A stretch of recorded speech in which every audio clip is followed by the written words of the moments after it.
ya Mzumbe aweze kujitambulisha na kuwakaribisha wageni wetu nao waweze sasa kujitambulisha na kuendelea na mkutano wetu. Karibu mheshimiwa.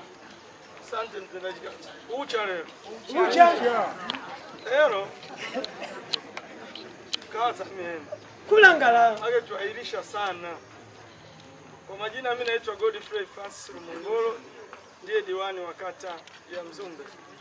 Mheshimiwa mbunge pamoja na safu uliongozana nayo, waheshimiwa wataalamu wa kata ya Mzumbe, viongozi wetu wa Chama cha Mapinduzi CCM, wakuu wa idara mbalimbali ambao mmeambatana nasi leo, wananchi wa Mnyanza, wananchi wa Tangeni. Mimi sina neno kuu la kuzungumza siku ya leo, kwa maana huu mkutano si wangu. Mbunge alihitaji kuongea na wananchi wa Mnyanza kwa mwitikio wa kata ya Mzumbe. Hivyo nichukue fursa hii kumkaribisha mheshimiwa mbunge azungumze na wananchi wa Mnyanza, lakini pia naye tutambulisha safu ya viongozi ambao wameambatana nao. Karibu sana Mzungu. Karibu sana Mzungu.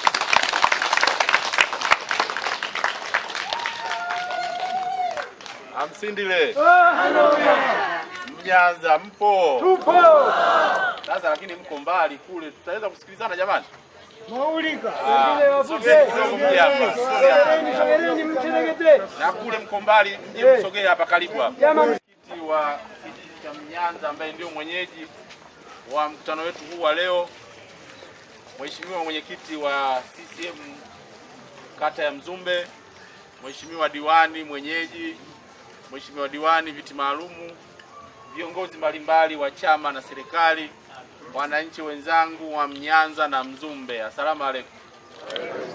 Tumsifu Yesu Kristo. Kwanza nianze kwa kumshukuru Mwenyezi Mungu kwa kunijalia na mimi kuweza kufika hapa Mnyanza. Lakini la pili ni washukuru nyinyi wananchi kwa kuacha shughuli zenu na kuitikia wito na mmeweza kufika. Asanteni sana. Amen. Lakini jambo lingine nianze kwanza kwa kuwaomba mnisamee. Tumefanya maandalizi kama sikosei mara 3 mfululizo. Kila weekend tunaandaa mkutano halafu tunaahirisha. Naomba niwaambie kuna sababu ambazo zilikuwa nje ya uwezo wangu ambazo zimepelekea kuahirisha mikutano ile ambayo tuliipanga kuifanya hapa Mnyanza. Lakini leo imempendeza Mungu nimeweza kufika na nyinyi mmeweza kufika, nina imani tutazungumza mengi mazuri. Lakini lingine ni washukuru viongozi walioandaa mkutano huu. Najua maandalizi haya yalikuwa ni mafupi lakini mmeweza kufanikisha mkutano. Asanteni sana pia, lakini niwashukuru sana kwa mapokezi mazuri ndugu zangu watu wa Mnyanza.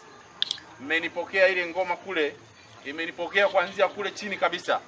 Na leo nimefanya mazoezi mazuri na ya kutosha. Wiki nzima sitafanya mazoezi. Nimepanda milima hii na diwani pamoja kwamba ni mwenyeji ananiambia bwana mimi nimechemka. Nikamwambia mimi sichemki, napandisha mpaka juu. Afadhali. Nusu tumshike mkono tuanze kumsaidia. Pamoja kwamba ni mwenyeji. Kwa hiyo jamani mimi nawashukuru sana kwa mapokezi mazuri. Asanteni sana. Ndugu zangu mimi na mambo makubwa mawili tu. Jambo la kwanza ni kuja kuwashukuru kwa kukipa Chama cha Mapinduzi kula nyingi, kwa kuendelea kukiamini chama chetu cha Mapinduzi, lakini pia kwa kuendelea kumwamini Mheshimiwa Daktari John Pombe Magufuli na kumpa asante nyingi kupitia sanduku la kula. Mmetufanya Mvomero tumetembea kifua mbele kwa nafasi ya namna ya kula ambazo zimepigwa, kwa maana idadi ya kula zilizopigwa hapa Mvomero na Mnyanza na Mzumbe kwa ujumla tumeshika kitaifa nafasi ya 4. Jipigieni makofi watu. Lakini viongozi wetu wa chama na viongozi mbalimbali waliendelea kuhamasisha watu kwenda kupiga kura, na kwa Mvomero tumeshika nafasi ya kwanza kwa watu kujitokeza kwenda kupiga kura kitaifa. Jipigeni pia makofi. Lazima niwashukuru, pamoja ya kwamba sikupata nafasi wakati wa kampeni kuja kuwaomba kula mumpigie Mheshimiwa Rais, lakini na imani viongozi wetu wa chama walifika hapa, walifanya mikutano, waliwahamasisha na mkawasikiliza, mkaenda kumchagua Daktari John Pombe Magufuli. Nimesema leo lazima ajenda yangu ya kwanza ni kuwashukuru ndugu zangu kwa imani kubwa ambayo mmeionyesha na kunifanya mimi kama mbunge wenu niweze kutembea kifua mbele. Wakati wa kampeni tulikuwa tunawaambia ya kuweza kuyaeleza yale ambayo kwenu ni changamoto. Ndugu zangu, Mheshimiwa John Pombe Magufuli, watu wa Mvomero wametupenda sana. Ametupa fedha kwa ajili ya elimu bure zaidi ya shilingi bilioni 15 katika kipindi cha miaka mitano. Watoto wenu wanasoma bure, hakuna mtoto anaolipa ada kuanzia darasa la kwanza mpaka kidato cha 4 hapa Mnyanza, si ndio jamani? Lakini tunajua tunazo changamoto mbalimbali. Tuna changamoto ya uhaba wa vyumba vya madarasa, lakini pia tuna changamoto za walimu, lakini tuna changamoto ya vyoo na kadhalika. Mimi kama mbunge wenu changamoto hizi nazijua. Wilaya ya Mvomero, maeneo mengi kuna uhaba mkubwa wa walimu, kuna uhaba mkubwa wa vyumba vya madarasa na madawati. Changamoto hizi lazima tuhakikishe tunapambana nazo. Lakini pia Mheshimiwa Rais ametupa bilioni 2 na milioni 900. Tumejenga high school pale katika ofisi ya mkurugenzi Sokoine, na ile high school tutaifungua Mungu akipenda mwaka huu. Watoto wenu ambao watafaulu hapa Mzumbe hawataenda kusoma nje ya wilaya, watakwenda kusoma pale pale kwenye ofisi ya mkurugenzi, ambayo ile shule iko ndani ya wilaya yetu hii ya Mvomero. Mpigieni makofi Mheshimiwa Rais. Lakini jambo lingine kwenye swala la afya, Mheshimiwa Rais ametupa bilioni 2 na milioni 600. Tumejenga hospitali ya wilaya, hospitali teule ya wilaya. Hospitali ile inafanya kazi, imekamilika, pamoja ya kwamba ziko changamoto ndogo ndogo, lakini tayari tena ameshatupa bilioni 1. Nafikiri zimeanza kazi hivi karibuni. Tunaendelea kuongeza wodi za wagonjwa, lakini pia tunaendelea kuimarisha ile hospitali ambayo tulijenga mwanzo. Kuna baadhi ya mambo ya kukaa vizuri, fedha zimeshakuja kwa ajili ya kuhakikisha ile hospitali inafanya kazi vizuri. Ndugu zangu, nyinyi sasa hivi hapa Mzumbe mkizidiwa na hizi zahanati zetu zikishindwa kutoa huduma, mtakwenda kwenye hospitali yenu ya wilaya ambayo yuko pale ofisi ya mkurugenzi. Changamoto ambayo tunayo ni jiografia yetu namna ilivyo. Kutoka hapa kwenda hospitali ambayo ni hospitali teule ya wilaya ya Mvomero, pana changamoto hapa ya umbali. Huwezi kutoka hapa kama umezidiwa ukafika salama kule kwenye hospitali yetu ya wilaya. Lazima sasa tujenge kituo cha afya. Kata ya Mzumbe lazima tuanze ujenzi wa kituo cha afya. Wilaya ya Mvomero tuna vituo 6 ambavyo vinafanya kazi. Tunadaiwa vituo 24. Wilaya ya Mvomero tuna vijiji 130. Tuna zahanati 47 tu ambazo zinafanya kazi. Na hapa kwenu Mnyanza zahanati tunayo, lakini naambiwa ina changamoto mbalimbali. Wahudumu ni wachache, madawa hakuna. Lazima tuhakikishe tunaboresha zahanati ambayo tunayo, kwa sababu zahanati hii ninajua inatoa huduma maeneo mbalimbali ya huku kwa sababu ya uhaba tuliokuwa nao wa zahanati. Sera ya afya inasema kila kijiji lazima kiwe na zahanati, na mimi nataka Mzumbe kila kijiji tuwe na zahanati yetu. Lakini mwisho wa siku tujenge kituo cha afya ili tuweze kufikisha huduma ya afya karibu na wananchi. Hilo jambo ambalo pia lazima mimi na diwani wenu tushirikiane kuhakikisha kwamba tunapambana ili tuweze kupunguza changamoto kwa upande wa sekta hii ya afya. Lakini kwenye swala la maji, bahati nzuri huku Mwenyezi Mungu amewajalia sana. Maji yanatiririka yenyewe. Kazi iliyopo kwenye serikali ni kuhakikisha tunayachukua haya maji ambayo Mwenyezi Mungu ametupa, tunayafikisha kwa wananchi. Nimeona baadhi ya maeneo kuna changamoto ya maji, lakini pia kuna baadhi ya maeneo kuna miradi ambayo haifanyi vizuri. Lakini tuna mradi mkubwa ambao unaunganisha vijiji 4. Mradi ule una changamoto zake, una changamoto za kiuongozi. Tumesikia katika kikao cha ndani kuna malalamiko pale. Tutahakikisha wataalamu wetu wa maji wanafika ili kwenda kutatua matatizo ambayo yapo katika ule mradi. Lakini na maeneo mengine yote ambayo hayana maji katika kata hii ya Mzumbe, lazima sasa tulete wataalamu watushauri nini cha kufanya, ili mimi kama mbunge wenu tuweze kupambana kuleta miradi ya kutosha. Hivi karibuni Mheshimiwa Rais ametupa bilioni 1 na milioni 400 ambazo zimeingia kwa awamu. Tunaendelea kuhakikisha tunapunguza tatizo la maji.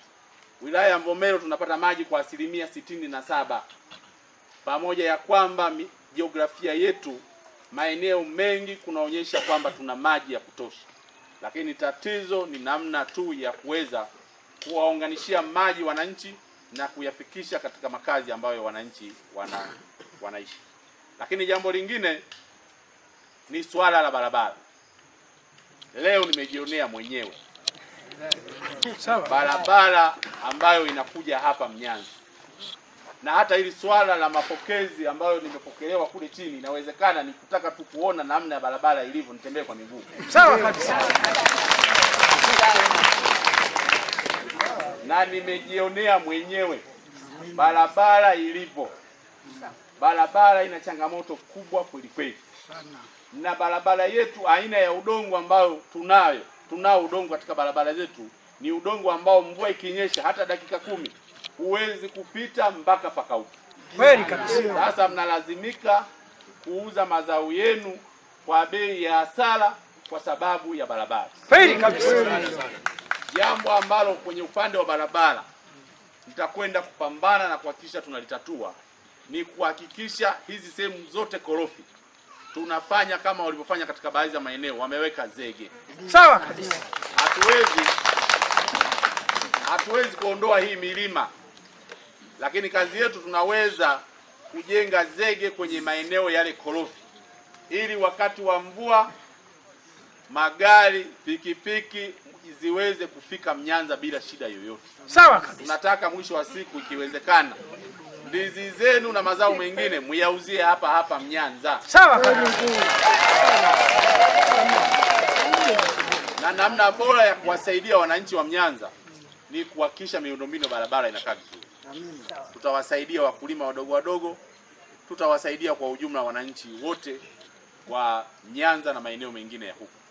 Lakini pia ndugu zangu, najua Mzumbe tunazo changamoto nyingi sana za barabara. Kitoa hii barabara ya kuja huku Mnyanza, maeneo ya Changalawe, Sangasanga, vijiji vyote kuna changamoto ya barabara. Mimi nitaenda kupambana. Wenzetu wa TARURA, barabara ambayo wanaihudumia, network ya barabara ambayo iko katika TARURA ni kilomita 1350. Fedha ambazo zinatengwa miaka yote kwenye upande wa TARURA ni milioni 600. Hii barabara 1350 unaweza ukatoka hapa ukaenda Mbeya ukarudi hapa na bado chenchi inabaki, hujamaliza hizi kilomita. Sasa hao wenzetu wanatengewa shilingi milioni 600. Ni fedha ndogo sana, hawawezi kuzihudumia hizi barabara vizuri. Mimi kama mbunge wenu nimeshaanza kupambana kuhakikisha tunapandisha bajeti ya barabara. Safi kabisa. Ili angalau tuweze kutengeneza hizi barabara vizuri zote katika kata yetu ya Mzumbe. Lakini tunazo barabara ambazo hazipo kwenye mtandao wa TARURA. Hizi barabara hazihudumiwi. Hizi barabara hata ziharibike vipi, labda nyinyi wananchi wenyewe muamue kuzitengeneza kwa gharama zenu, kwa sababu hazipo kwenye mtandao wa barabara za TARURA. Nilisema kwenye wakati wa mikutano ya kampeni na leo nasema hapa Mnyanza, maeneo yote ambayo greda inaweza kafika katika zile barabara ambazo haziko kwenye mtandao wa TARURA, mimi kazi yangu ni kumwachia greda lile, kumkabidhi greda diwani ajaze mafuta achonge barabara zake.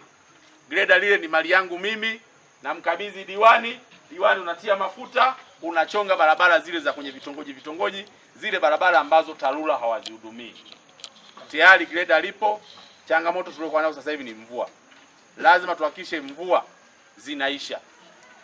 Ukichonga barabara wakati wa mvua, kama barabara imekomaa, wewe unaitengeneza tope, kwa sababu unakusanya udongo ambao haujakomaa, unakuwa kama tope, kama uji, na mvua inaponyesha kubwa, magari hata pikipiki haziwezi kupita.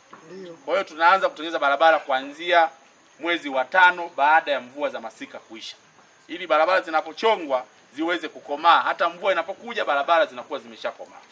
Kwa hiyo niwahakikishie watu wa Mzumbe wote, tutafanya kazi mimi na diwani wenu kuhakikisha barabara hizi tunazichoma. Lakini jambo lingine kwenye swala la umeme, wilaya ya Mvomero tunapo vijiji 130. Vijiji 70 tayari vina umeme. Vijiji 60 havina umeme. Na hapa najua umeme hamna. Mimi naomba niwahakikishie ndugu zangu. Nazungumza kajua kakio kanawaka. Na Mungu shahidi. Hichi kijiji cha Mnyanza na vijiji vingine vya Mzumbe kabla ya uchaguzi wa 2025 vyote vitakuwa na umeme.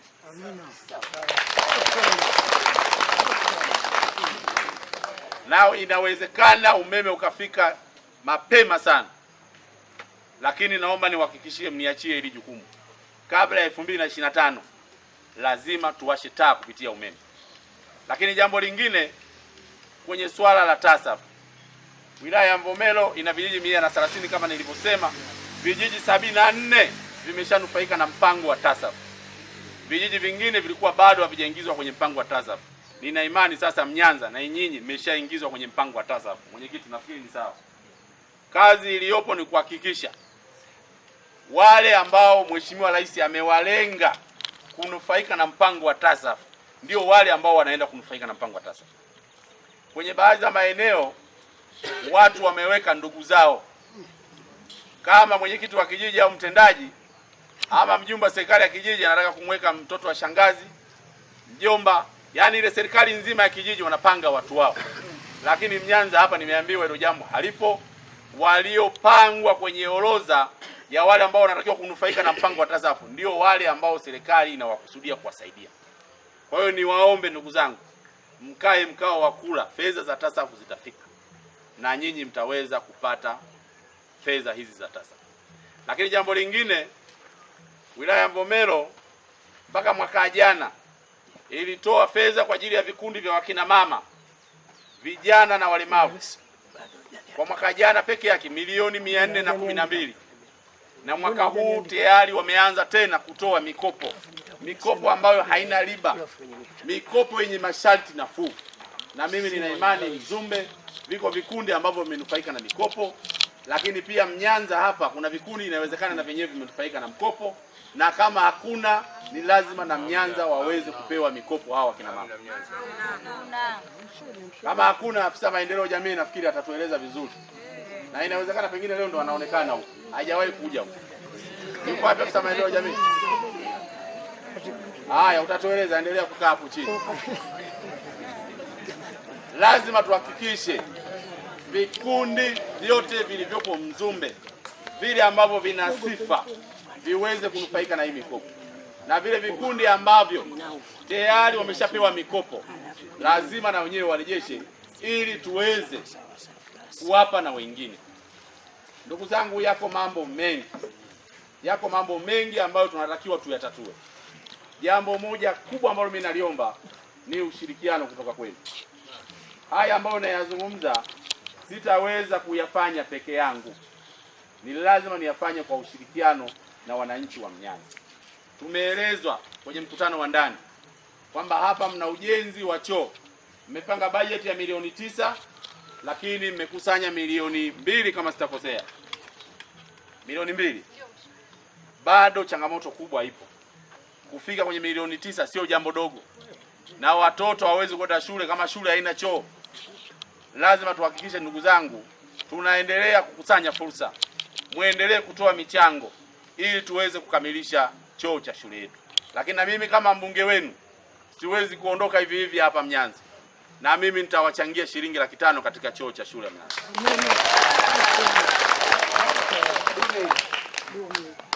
Lakini tumeelezwa pia kwenye mkutano wa ndani shule yetu ya Changalawe, na bahati nzuri mwenyekiti yuko hapa. Alisema na wenyewe wana tatizo la vyumba vya madarasa. Na wenyewe nimewaahidi kuwasaidia. Pamoja ya kwamba hapa sio mahali pake sana, lakini mimi najua ni mkutano kama wakata ya Mzumbe, nazungumza kwa pamoja kwa sababu ndio maana na nyinyi mmeweza kufika ili tuweze kushauriana mambo yaliyopo Mzumbe. Na mimi nitawasaidia kama nilivyowaahidi kupitia mfuko wa jimbo, nitawapeni na nyinyi fedha ili muweze kutatua hiyo changamoto ya vyumba vya madarasa. Lakini ndugu zangu, mambo ni mengi. Mambo ni mengi sana. Jambo lingine ambalo lazima sasa tuanze pia kuhakikisha tunaanza kulitatua. Ni watoto ambao wanatembea umbali mrefu kufuata sekondari yetu ambayo iko Changalawe. Umbali huu kutoka hapa Mnyanza mpaka wafike kule Changalawe, mtoto akimaliza miaka 4 salama, huyo mtoto anatakiwa apewe hata zawadi. Kweli bana, wanapata tabu watoto. Hapa katikati kuna vishawishi vingi kweli kweli. Bana kweli. Na hawa wenzetu wa bodaboda hawa ndio wanajifanya wajanja sana. Bana kweli. Kweli kabisa. Sema mbunge. Jambo ambalo mimi naomba tulianze hapa Mzumbe. Tuanze kujenga hosteli kwenye sekondari yetu ya kata. Na bahati nzuri viongozi wa vijiji karibuni wote mko hapa. Mkae na diwani wenu kupitia kwenye baraza la maendeleo la kata. Muanze kuanzisha hili jambo. Wananchi hasa hawa ambao shule watoto wao wanakwenda shule, wanatembea umbali mrefu kufuata huduma ya shule, hawana tatizo kwenye kuhusu kuchangia. Hawa mkiwashirikisha, mkianza nyinyi wenyewe, mkapeleka fursa, jengo likafika kwenye hatua ya linta, kazi iliyobakia pale kwenye linta ni kazi ya serikali. Na ndio kazi ya mbunge kuhakikisha fedha zinakuja kwa ajili ya kumaliza ujenzi ambao nyinyi mmeuanzisha. Hakikisheni kupitia vikao vyenu, moja ya kipaumbele ni hii hosteli ambayo tutaweza kuwahifadhi watoto wetu wale ambao wanatembea umbali mrefu, ili waweze kukaa sehemu moja. Akienda shule, akirudi nyumbani ni wakati wa likizo, anakuja kusaidia mambo ya nyumbani ya kifamilia. Akimaliza nyumbani anakwenda shule, akitoka shule nyumbani. Zile siku za kufunga na kufungua shule hawezi kudanganywa. Ila hii biashara ya kutembea kila siku kwenda na kurudi, hii hawezi kumaliza miaka 4, lazima katikati atapata shida. Lakini ndugu zangu, nimalize ili na nyinyi muweze kupata fursa ya kuyaeleza yale ambayo mnafikiri ni changamoto.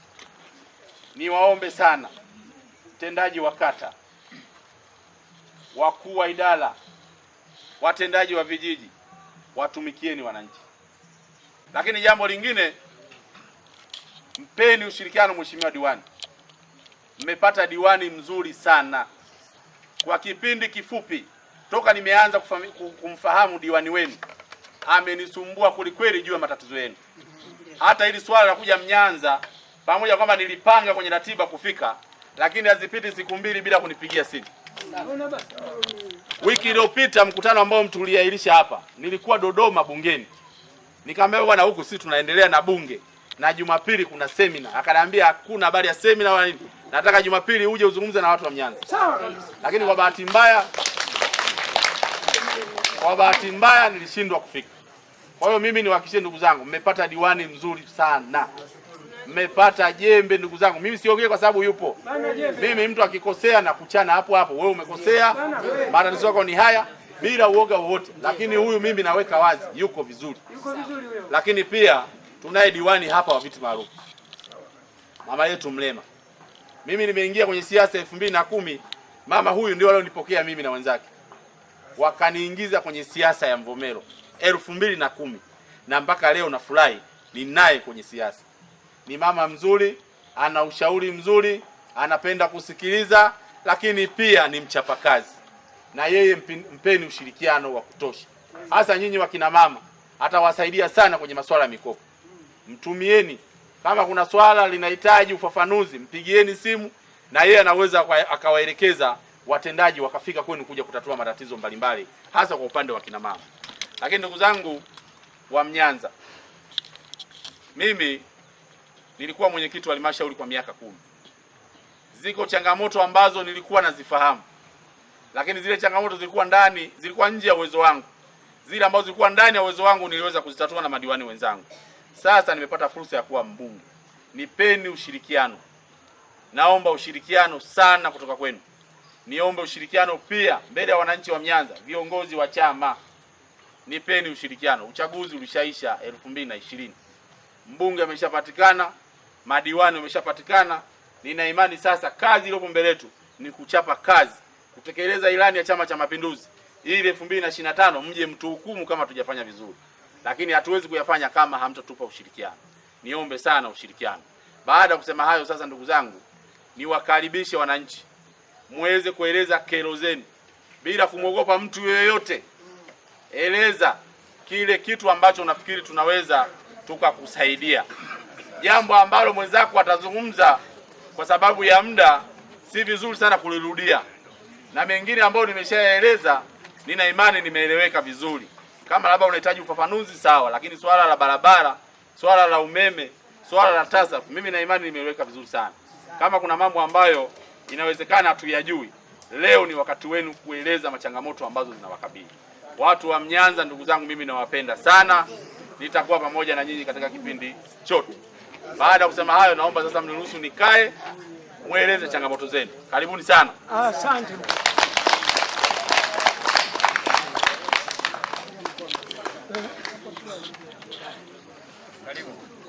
Bana, mimi kero yangu mbunge, kuna daraja hili uliovuka hapo limeweka ufu, alafu kuna daraja Kinungwi. Kama barabara yetu inawekwa lami, basi tunashukuru hata madaraja yetu yatengenezwe.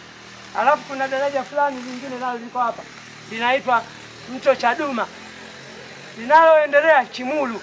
Kuna tatizo, maji yakijaa wanafunzi wanashindwa kuvuka hapa.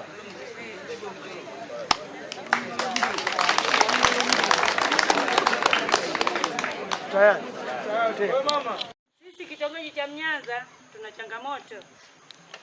Kukiwa na mvua, wanafunzi wanashindwa kuja shule kwa sababu hatuna vivuko vyetu, havina madaraja. Wanafunzi wanapumzika kabisa nyakati za mvua.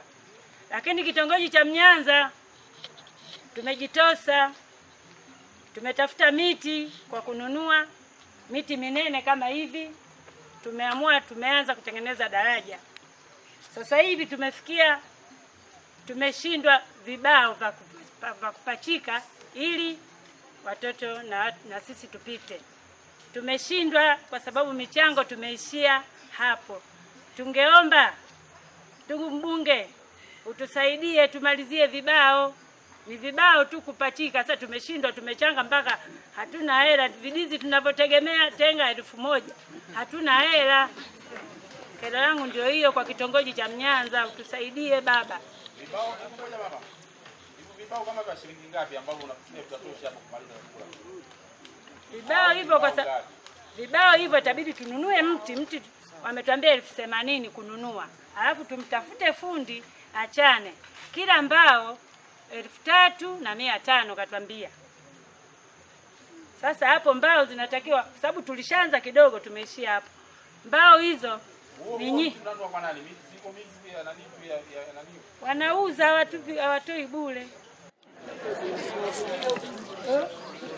Sawa. Sasa nimekuelewa mama, tutaliweka vizuri kwenye barabara jibu. Karibu Dafrosa. Mimi katika kusimama kwangu hapa niko kwenye shule hii ya Mnyanza. Mimi ni mzaliwa wa hapa Mnyanza. Lakini katika kusimama kwangu hapa Mnyanza, niko kwenye upande wa shule. Shule yetu imekuwa ni chakavu sana. Hata ukiangalia mabati mwenyewe kwa sura unayaona jinsi yalivyo. Yamejengwa enzi ya ukoloni. Kwa hiyo majengo haya yamekuwa ni chakavu, na mengine baadhi ya madarasa huko ndani yameweka ufa, inakuwa ni hatari kwa wanafunzi. Kwa hivyo ndugu yetu, tunashukuru kutufikia hapa, na wewe ni mara yako ya kwanza. Kwa kweli Mungu akusaidie kwa kazi yako huko uendako. Tunaomba msaada wako ili utusaidie kuhusu hii shule. Maria Peter. Namshukuru Mungu pia kwa ujio huu. Ajenda yangu kuhusu kama alipotangulia yule dada aliposema kuhusu daraja. Nilikuwa ninaomba wakati tumeweka ile miti, kuna baadhi ya watu walisema kwamba huu mti hautakii kukatwa kwa ajili ya ya usalama wa mazingira. Sasa nikaa na tafakari moyoni, mwanadamu na mti ni bora ni nani? Kwa hiyo tunamshukuru Mungu kwanza kwa ujio wako mtumishi wa Mungu Zeilandi kwa kufika huku Tangeni. Mungu akubariki sana.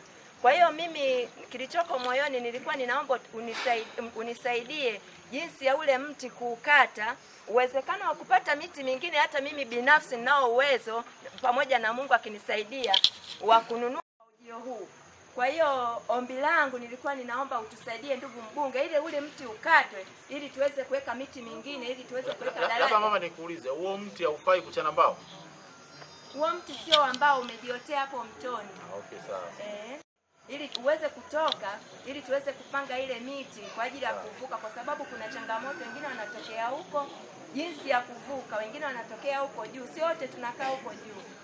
Kwa hiyo langu lilikuwa ni hilo, ni huo mti tu utoke. Hata mimi binafsi ninao uwezo wa kuagiza hiyo miti na ikaja na ikapangwa kwenye daraja.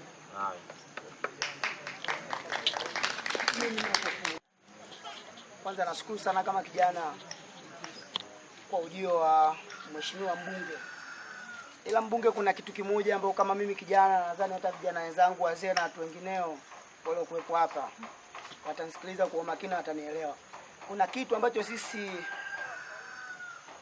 sauti ndogo kuna kitu yani kuhusu upande wa michango hii ambayo inaendelea kama unaosema ya choo, na kuna mchango mingine ambao ilipita. Kwanza kuna mchango ambao ulipita sisi wenyewe ulituweka kwenye mazingira ambayo magumu, ambao mchango huo tuliambiwa kwamba tuchange kwa ajili ya kujenga madarasa ya sekondari kule nadhani. Umeona? Ila kima kilichokuja kupatikana jinsi kilivyoonekana ni kikubwa kuliko tulichoambiwa. Mwananchi akija kuuliza kufuatilia ile hela ambayo ilibakia ngapi kila mwananchi? Kila mwananchi nakumbuka ilikuwa kama kwenye 10,000 hivi kwenye kaya. Ilikuwa kila kaya au nguvu kazi? Yaani kwa kitu Umeona? Baadaye ilitumika ile pesa, walipokuja tuambia ilikuwa kama milioni 1 sijui milioni 2 ilikuwa kila kijiji, au si ndio Ila pesa ilipita kwenye milioni 3. Sasa nyinyi jamani, tusinongone basi, tulieni. Kwa sababu mimi naongea sasa, nyinyi viongozi wetu mnaanza kuleta minong'ono wewe na kuna majibu utajibu, kama ikiwezekana nitakupa nafasi. Usianze kujibu ukiwa umekaa pembeni. Utanitibua na mimi nikishatibuka hapa hapataeleweka. Sawa kabisa. Mwambie kweli. Mama huyu ananifahamu vizuri. Muulizeni habari zangu atawaeleza. Mwambie kweli. Naomba mpeni nafasi mwananchi yote atakayeongea hapa, mkae kimya nyewe viongozi. Sawa kabisa. Eleza bwana, kwa kuwa na wewe jiamini kabisa, eleza. Haina wasiwasi, mimi najiamini. Nitaongea tu, umeona? Kwa baada ya hapo mheshimiwa, ukienda kuulizia hizo pesa jinsi zilivyoenda, majibu tunaojibiwa ambao hatuyaelewi. Umeona? Kwa baada ya hapo changamoto inapokuja, ndio maana kama hivi sasa hivi kuna jengo la choo linaloendelea hili. Unaweza ukasema mwananchi mkorofi, ila mwananchi sio mkorofi, kwa sababu hiyo michango tupo na kukwambia mheshimiwa mara ya kwanza. Ilikuwa mwaka gani hiyo? Hiyo ilikuwa 2000 na ngapi jamani, nisaidieni kidogo. Mongola hiyo. Mongola hiyo jamani. 2019 na 19 2019. Watu washapelekwa mpaka kituoni. Ambayo ilichangwa shilingi ngapi jumla?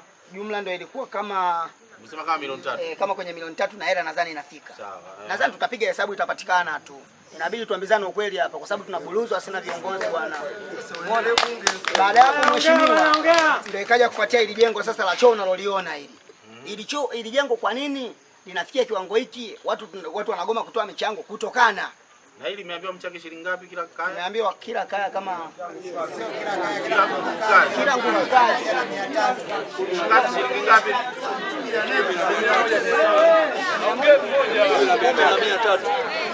10,300. Hebu sikilizani, unajua wananchi wenyewe wa Myanza, mwacheni mtu nafasi azungumze, akimaliza na nyinyi mtaongea. 10,300. 11,300. 11,300 wewe. Hii nguvu kazi. Nguvu kazi. Endelea. Hapo kwenye mazingira viongozi wetu hawajali uchumi wetu sisi. Kwa sababu saa zingine unaweza ukanichukua mimi ukanipeleka kituoni, bado unachokitaka usikipate. Kutokana mimi nategemea ndizi. Nashusha ndizi bondeni mizigo 10, napata 10,000 hiyo. Boda namlipa shilingi 6,000. Nyumbani na watoto inahitajika wale. Lakini moja kwa moja atakapokuja ndio hivyo unakuta saa zingine tunaletewa mpaka Wagambo. Tukamatwe. Umeona? Kwa kama tunafanyaje, tunanyanyasika. Afu kingine mtu atakuja kupiga mahesabu, maana kwanza nilitoa pesa kule. Zile pesa zilifanya nini? Tulikubaliana zije kujenga tena nini ofisi ya kijiji. Jamani, si ndio hivyo? Hivyo hivyo. Zile pesa mpaka sasa hivi mheshimiwa, tukiuliza hapa tukimsimamisha kiongozi wetu, tunaomba utupe mlolongo wa zile pesa zilivyoenda. Inakuwa tunazungushwa nini? Zile zilizobaki zilifanywa nini? Hatuelewi mpaka leo. Kwa hiyo baadaye unakuja kunifuata mimi kama mwananchi. Bwana, nahitaji mchango. Ni lazima kidogo hapo na kiongozi wangu tutakuwa na sintofahamu. Kule kama mwisho unaweza ukasema mimi mwananchi nina kiburi, mwananchi ajielewi. Umeona? Kumbe wewe unaviongoza mimi unanipeleka tofauti. Ila kama utafanya vitu ambavyo vinakaa kwenye misingi, mimi nitakuambishi jamani. Hawezi ukaambishi. Kwa bwana mheshimiwa, hicho kitu tunabidi ondoke nacho. Viongozi wetu wanachotufanya sisi kama hatujielewi. ila hii dunia imebadilika jamani, dunia utandawazi. Sio dunia watu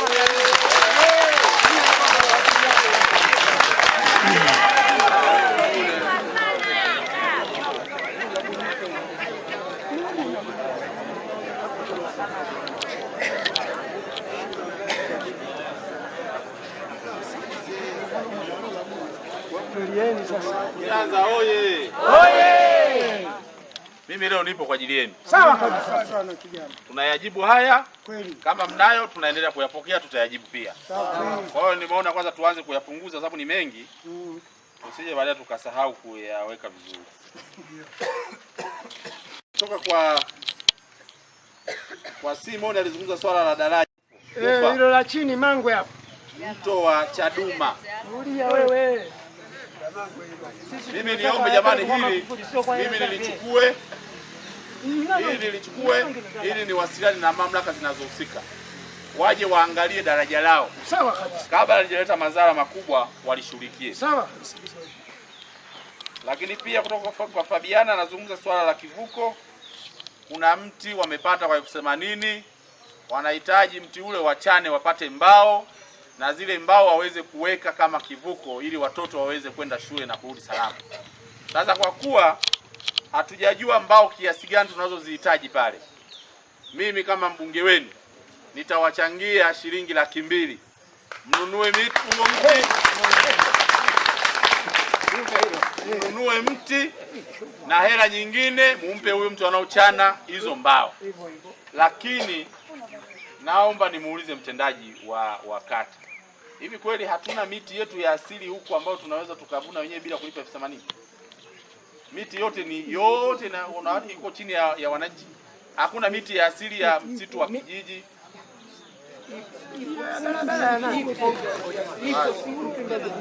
Haya, kama hamna basi haya nitatoa 200,000. Nitaenda kulipia huo mti na mtachana hizo mbao. Shule chakavu. Na ni kweli tunaona shule ni chakavu. Hilo halina ubishi. Mimi niwaombe sasa ndugu zangu, kila mwaka au kila baada ya muda tunakarabati hizi shule zetu chakavu. Ifike wakati tuanze kujenga majengo mapya. Tuachane na hizi shule ambazo tunazikarabati kila mwaka. Elekezeni sasa nguvu kuanza ujenzi wa vyumba vya madarasa vipya. Mimi kama mbunge wenu nitakuja na nitawachangia, na mtakapofikisha majengo hayo mtakaoanza kujenga kwenye linta, mimi kazi yangu ni kuhakikisha serikali inaleta fedha kwa ajili ya kumaliza hayo majengo. Ila haya madarasa ya muda mrefu mimi siafiki sana kuendelea kuyakarabati, kwa sababu ni madarasa ambayo kimsingi yanatakiwa kuvunjwa kuanza na moja. Kukarabati darasa kama hili ni kupoteza hela, na mwisho wa siku watoto wetu ndio wanasoma, tutakuja kupata matatizo baadaye. Lazima tuanze ujenzi wa madarasa mapya. Hili jambo nina imani diwani pamoja na viongozi wengine wataanza nalo, ili na mimi kama mbunge wenu nije kuhakikisha na wasapoti pale ambako mtakuwa mmeanza.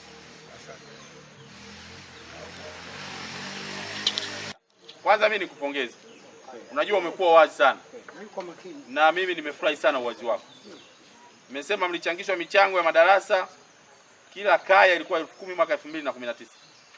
Na fedha ambayo ilipatikana ni kama milioni 3 na kitu. Mtendaji wa kata na majibu ya katika jambo hili? Ndio mheshimiwa, na majibu nayo. Mheshimiwa, swala hili tayari ameshalichukua ofisi ya mkurugenzi, na mtendaji wa kijiji aliyekuwa yupo kwenye kijiji ambacho sasa hivi yuko masomoni alifanyiwa ukaguzi wa ndani. Alipofanyiwa ukaguzi wa ndani ilionekana pesa hiyo imeenda kulingana na mahitaji kama ilivyokuwa. Na uzuri kuna mashahidi wa vijiji husika wenye vile wa vijiji vingine, maana ule ujenzi wa Mongolo ulikuja kwa awamu 2. Sasa mtendaji ilipokuja ile awamu ya pili, yeye hakuwashirikisha wananchi, akachukua hela afu kwenye mkutano mkuu akaja kuwapa taarifa. Sasa pale ilileta mvurugano kiasi kwamba akaonekana hakutimiza zile hela kama anavyosema, ila mkaguzi wa ndani ameshamkagua na akaonekana hana shida yoyote. Ni nani aliyeomba mkaguzi wa ndani akague hizo hesabu? Mkurugenzi. Ni mkurugenzi. Yeye mkurugenzi alipozipata wapi kwamba kuna hela zimeliwa? Alikuja kwenye kijiji hiki kuongea na hao wananchi. Sawa. Kwa hiyo chanzo cha swala hili la fedha kuliwa kilianzia hapa. Mliwapa ripoti ya mrejesho baada ya kufanya ukaguzi? Baada ya hapo hatujapata mkutano wa wananchi. Sasa mimi nikuombe, chukua ripoti hiyo ya mkaguzi, kwa sababu chanzo cha hii fedha kuliwa au sintofahamu nafikiri ilianzia kwenye mkutano wa hadhara kama huu na huyo mkurugenzi. Na mkurugenzi akasema analeta timu ya ukaguzi. Timu imefanya kazi ya ukaguzi, imemaliza ukaguzi. Waliotakiwa kutoa mrejesho ni wale waliolianzisha jambo hili, hawajapata mrejesho. Ni kuombe taarifa hizi zipo, hakikisha unapata taarifa. Panga uje ufanye mkutano, wasomee taarifa ya mkaguzi ili wajue fedha zao zilifanya jambo gani, na kama kuna fedha zilibaki ziko wapi, ili waendelee kuwa na imani na serikali yao na waendelee kuchangia maendeleo mbalimbali ili kuondoa hii sintofahamu. Sawa eh? Jambo lingine ni jengo la choo ambako kila nguvu kazi 11,300. Nataka kujua tuna nguvu kazi ngapi katika kijiji hichi? Na wananchi wangapi nguvu kazi? Mheshimiwa, tuna nguvu kazi 804. Piga hapo 804 mara 11,300 shilingi ngapi? Maana mlikuwa mnataka milioni 9 ya choo, si ndio? 10,300. Sasa huyu anasema, mwenyekiti anasema 11,300. Hiyo 11,300. Ongezeni kelele huko. Nyanza oye! Oye oye oye. Ni 11,300, ni 10,300. 11,300. Hiyo risiti unayo mzee? Mimi listi nimesahau nyumbani, zipo listi zetu. Kuna mtu nyumbani karibu akaleta risiti? Kaleta risiti tuione hiyo. Kimbia bwana, kachukue listi. Kachukue listi.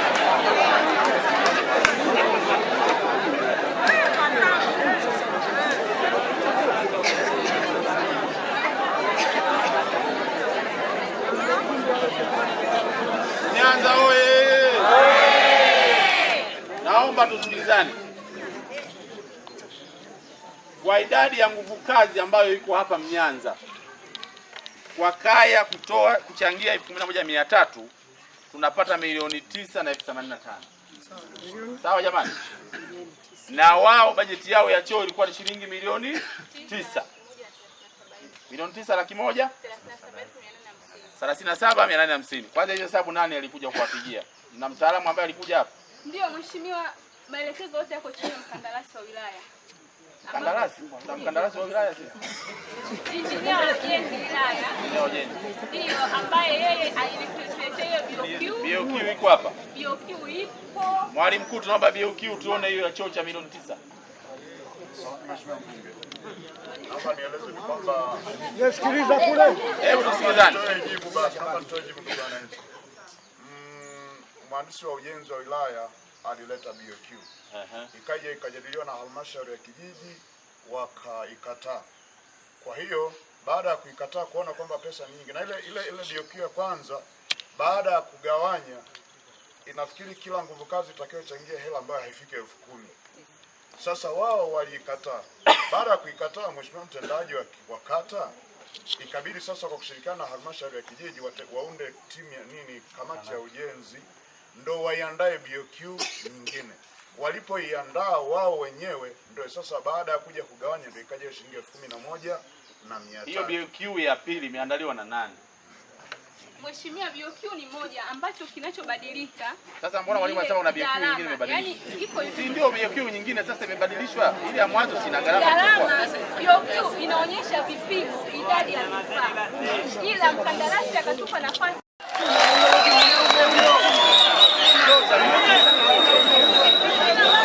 Hebu tusikizane jamani.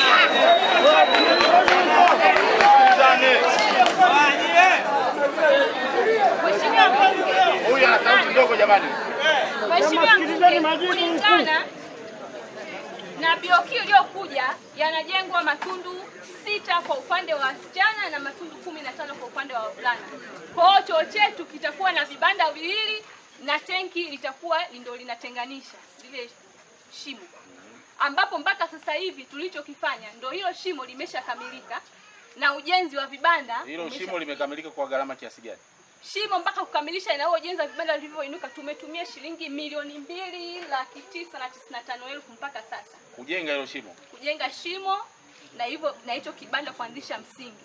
Sawa. Kwa hiyo milioni 7 ambayo mnaitaka nyinyi ya kumalizia nini? Mheshimiwa mbunge, kulingana na maelekezo ya mkandarasi, alikopo anahitaji tutumie tofali za block.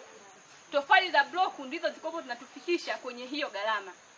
Baada ya kukabidhiwa kijiji hiki tarehe 9 mwezi wa 12 na kuona zoezi la michango linasuasua, nikakaa na halmashauri ya kijiji, kamati ya ujenzi na kamati ya shule. Tukaanza kusomeana mapato yaliyopo. Mwisho wa siku tukaona kwamba tukawaita na mafundi watuambie kwenye hii pesa na ramani hii hapa, je, tunaweza tukatengeneza kitu gani? Akasema kwani matofali ya kuchoma hayafai? Ndipo hapo sasa tukaanza kufuatilia process za injinia wa ujenzi, tena tumuombe ridhaa kama inawezekana baada ya kutumia bloku tutumie matofali ya kuchoma. Injinia akasema sawa, mnaweza mkatumia, ila akatoa madarasa tunajenga kupitia matofali gani? Madarasa inategemea mheshimiwa. Kuna wengine wanatenga ya kuchoma, wengine ya block. Inategemea na sasa. Kwa nini choo mnawekewa sharti lazima mtumie block? Huyo ni injinia wa wilaya. Ila alipokuja kwenye himaya yetu ndio sisi tukaomba tujenge kwa tofali. Kama nilivyokuambia, kijiji nimekipokea mwezi wa 12. Mtendaji alipokuepo hapo alikopo tayari ameshafanya mahesabu ya kuchangisha kiasi hicho. Nisingeweza tena kuambia wananchi wapunguze ili tujenge kwa hizi tofali. Na manunguniko mengi hapa watakwambia tuliambiwa tunajengewa kwa bloku, lakini mpaka kwa nini sasa hivi tunajenga tofali za kuchoma? Jibu ni kwamba kulingana na michango ninapoona inasuasua na mvua zinanyesha na kile choo nilijenga cha muda, inamaanisha muda wowote kile choo kinaweza kuleta madhara. Kwa tunakimbizana na mvua, kabla haijaleta madhara tujenge hicho choo. Baada ya kuja kuongea na wananchi tukakubaliana tarehe 8 mwezi wa 8 mwisho mwezi wa 10 zoezi likamiliki. Ili zoezi la kuchangisha limeanza lini? Limeanza toka mwezi wa 8 mwaka jana mheshimiwa. Baada ya kuwa mwezi wa 10 uchaguzi nikawa busy sikufuatilia tena huku. Baada ya kumaliza uchaguzi mwezi wa 12 nakuja. Toka mwezi wa 8 mmesharudi kufanya mkutano wa kuwasomea mapato na matumizi ya fedha ambazo zimeanza kuchangwa. Mheshimiwa, mkutano wa mwisho nilisoma chini ya mheshimiwa diwani, niliwasomea pesa ilivyokusanywa na mpaka tulipofikia, na nikawaomba jamani tukimbizane na mvua. Ila sasa kilichokuja hapo ndo kama wanavyosema wenyewe, hawawezi kusonga mbele na kweli wamegoma. Mnatumia vitabu gani vya kuchangisha hizi pesa? Vitabu vya halmashauri stakabadhi zipo. Zile HW5. Maybe sina hakika. Hebu tuone risiti moja hapo. Nyanza oye!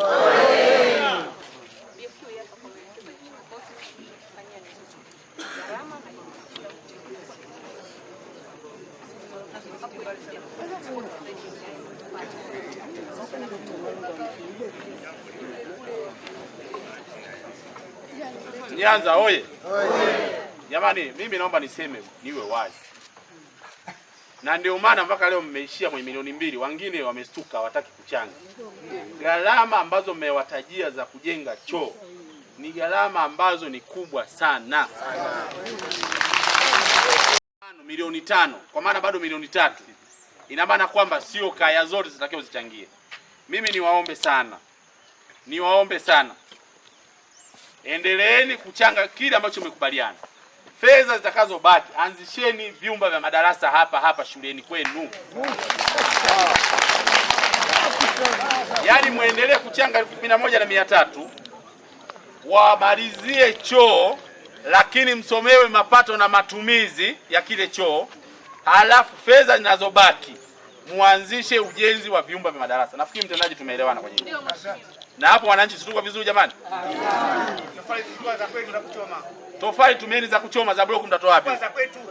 Huyo engineer anataka za block, mwambie alete yeye hapa hizo tofali za block. Nyinyi tumieni tofali za kuchoma, tunajenga majengo karibuni maeneo mengi kupitia tofali za kuchoma. Sawa jamani? Ambazo tofali hizi hata kama hela una uwezo kupeleka tofali ikasaminiwa kwa gharama ile ambayo utakiwa kulipa.